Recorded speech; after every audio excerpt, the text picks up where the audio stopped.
Le schedule, pour voir si c'est ça. Samurai Pizza 4. Donc Samurai Pizza 4, à mon avis, il y a eu une erreur dans ces commentaires-là. C'est-à-dire qu'on était deux. En général, vraiment pas contre faire des commentaires à deux avec quelqu'un. Souvent, ça me permet aussi à moi d'avoir soit des moments de répit si je sais que la personne avec qui je suis n'est pas du genre à interagir beaucoup, enfin à beaucoup parler.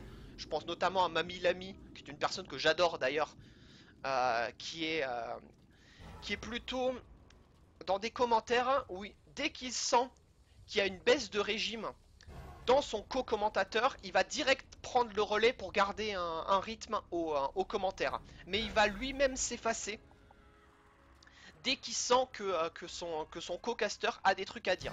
Et c'est quelque chose qui est vraiment pas facile à faire. Et, euh, et vraiment, je le remercie beaucoup parce que c'est toujours un grand plaisir de commenter avec Mamie Lamy. J'y reviendrai quand je parlerai de Doom 64. Mais en tout cas, toujours est-il que pour en revenir à Samurai Pizza 4, on était deux sur ce jeu. Et c'est un des jeux qui était le plus rapide dans les Silly Games Don't Quick. Je crois que l'estimate était à un quart d'heure. Et c'est un jeu qui peut se finir en environ 10 minutes, tout simplement parce que c'est un jeu où il y a des exploits qui vous permettent, moyennant un degré d'exécution assez important, de one-shot les boss. Vous pouvez one-shot, je crois qu'il y a 8 boss dans le jeu, vous pouvez en one-shot 7 sur 8 si jamais vous réussissez une technique Just Frame. Donc qui vous laisse simplement une frame de répit pour faire votre manipulation. Si vous la loupez, vous devez faire le boss de la façon normale. Donc le run est extrêmement rapide. Et en plus, c'était une race. Et il faut savoir que les races, ce sont donc c'est ce moment quand vous avez un speedrun qui est joué par deux joueurs en même temps et qui vont jouer l'un contre l'autre en quelque sorte. Et les races, ce sont toujours des speedruns sur lesquels vous avez toujours quelque chose à dire. Tout simplement parce que s'il ne se passe rien d'intéressant dans le run à l'instant T, vous pouvez toujours euh, faire des commentaires sur qu'est-ce qui se passe dans la race en elle-même. Est-ce que les deux joueurs sont au coude à coude? Est-ce qu'un des joueurs est largement devant l'autre? Si c'est le cas, pourquoi? À quel moment a-t-il gagné du temps? À quel moment l'autre a perdu du temps? Etc. Vous avez toujours quelque chose à dire ou toujours quelque chose sur lequel revenir pendant vos commentaires. Et du coup, pour un jeu déjà qui était relativement court, on sait basiquement marcher dessus. Voilà. Et c'était garanti, c'était obligatoire qu'on allait se marcher dessus dans les commentaires. Mais les Silly Games Don't Quick, c'est des jeux, la plupart du temps, j'ai pas le temps de m'intéresser à tout dans le speedrun. Ce que j'entends par là, c'est que je vais m'intéresser aux techniques. Salut Diblo 3 fan. Je vais m'intéresser aux techniques de speedrun qui vont être utilisées pendant le marathon. Je vais essayer de les caler au maximum au moment où elles se passent. Mais après, j'ai pas forcément le temps et surtout l'envie de m'intéresser ne serait-ce qu'au lore de la totalité des jeux. Par exemple, je vous le disais sur, le jeu Hello Kitty, j'ai absolument rien à branler des setups, enfin de l'histoire, etc., des personnages de Hello Kitty. Et il n'y avait pas moyen que je perde du temps à m'intéresser au lore de Hello Kitty, soyons sérieux. Et du coup, c'est exactement la philosophie que j'avais pour Samurai Pizza 4.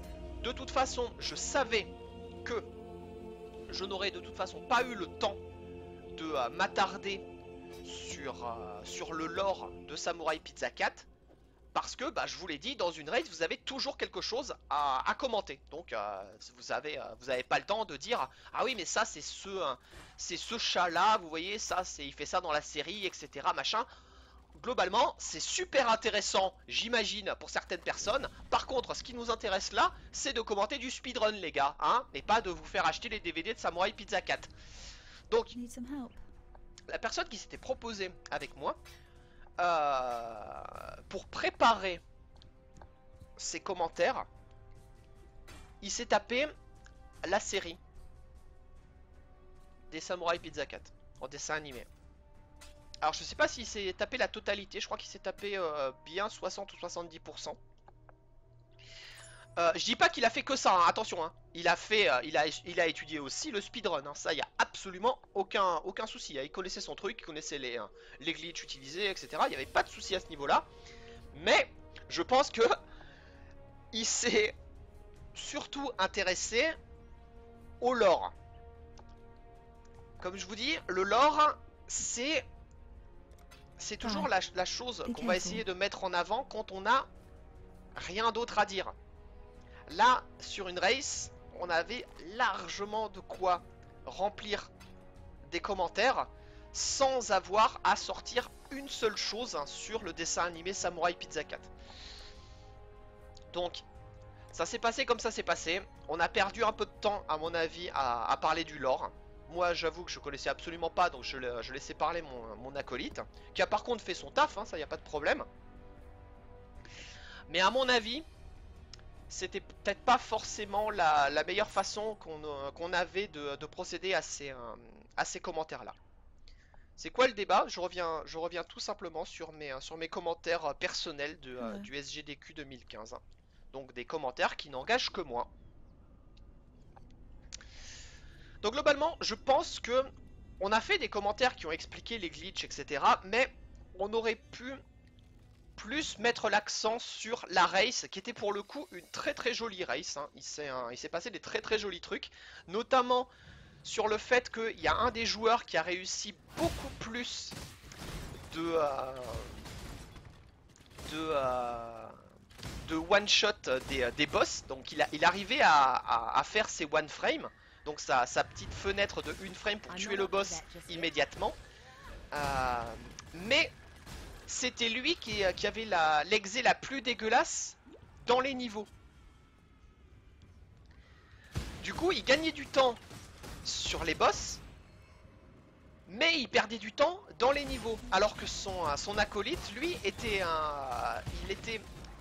il a globalement raté la plupart de ses just frames. Par contre, il était au top de son exé pendant les niveaux et il a quasiment pas perdu de temps sur ces trucs là. Et à mon avis, on aurait pu plus mettre en exergue ce genre de truc que de parler un peu du lore, même si c'est vrai qu'on n'a pas trop épilogué, hein, sur le lore. Hein. Je vais pas dire qu'on a parlé que de ça, etc. parce que ce serait faux. L'ambiance a l'air tendue. Non, non, je suis absolument pas tendu, c'est juste que je suis très critique envers moi-même.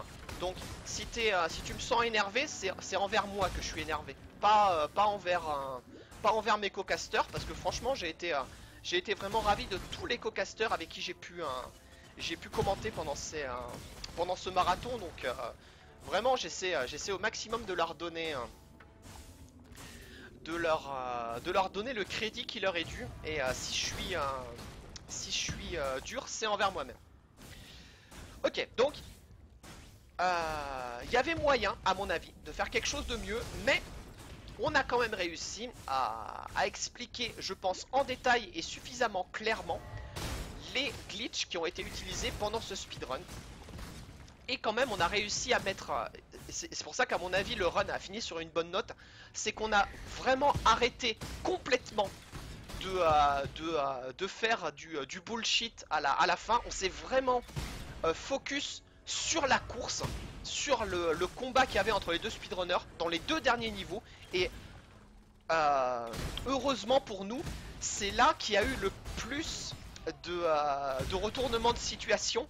Et c'est là que la race était la plus hype, sur les deux derniers niveaux de Samurai Pizza 4. Et c'est vraiment à ce moment-là qu'on était vraiment dans le descriptif de la course. Et c'est là qu'on a été les meilleurs. Et je pense que c'est à ce moment-là que le chat a été le plus saucé. À raison, hein, parce que c'était le highlight du run, absolument sans aucun doute. Et, mais je pense que avec le recul, on aurait pu provoquer cette hype sur la totalité du jeu et non pas sur juste les deux derniers niveaux. Donc voilà. C'est pas vraiment en demi-teinte parce que globalement je suis content des commentaires qu'on a réussi à produire. Mais voilà, c'était pas parfait. Évidemment, jamais rien n'est parfait. Donc il faut toujours essayer de trouver la petite chose qui aurait pu s'améliorer. Là, on aurait pu faire un meilleur job à mon avis sur décrire la course entre les deux speedrunners.